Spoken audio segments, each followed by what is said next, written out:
Good morning, I'm Elise Modica, and here's the latest update from Spectrum Autism Research. Autistic girls and boys differ in how they talk about social groups, by Charles Q. Choi. During conversations, girls with autism use we, they, and other words related to social groups differently than autistic boys do, according to a new study. The findings could help parents and clinicians identify autism in girls, who tend to be diagnosed less often and later than boys, researchers say. The failure to recognize autism in girls can put them at an increased risk of mental health problems such as anxiety, depression, and suicidality.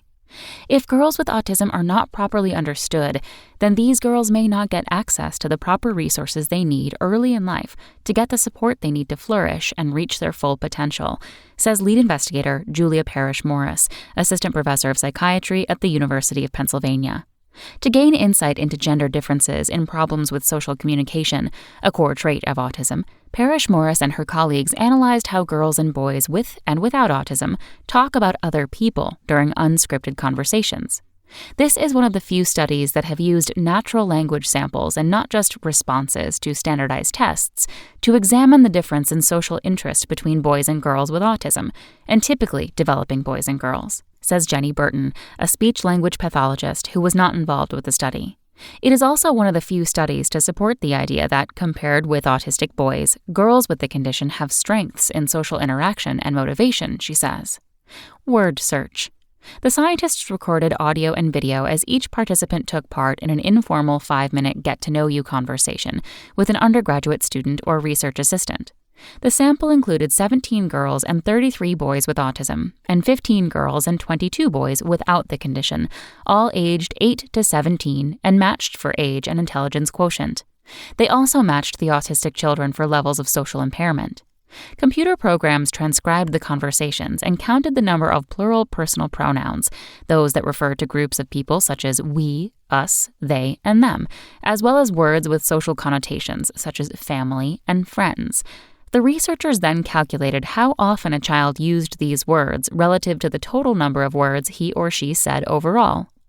Autistic girls use plural personal pronouns almost twice as often as autistic boys do, and they use social words more often as well, the researchers found.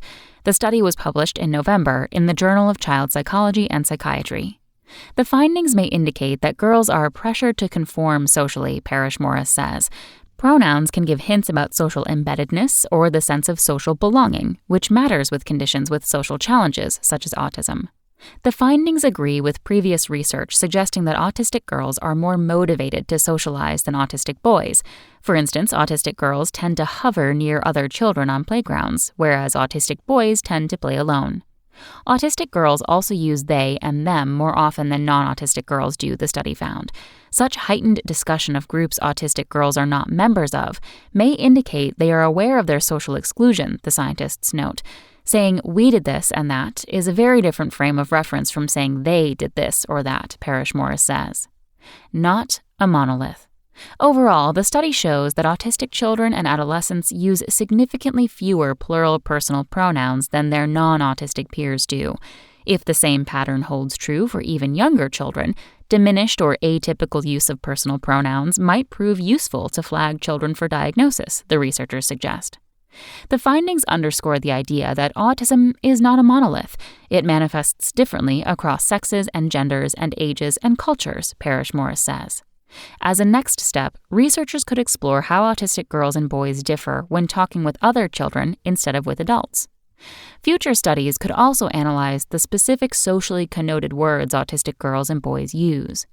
It would be interesting knowing whether they are referencing family versus peers due to potentially fewer social activities with peers and more time with family, says Renee Jameson, associate professor of pediatrics at the University of Kansas in Kansas City, who did not take part in the new research. In my research, we have found that when girls are in the 8 to 12 age range, both girls with and without autism would reference their family more than their peers.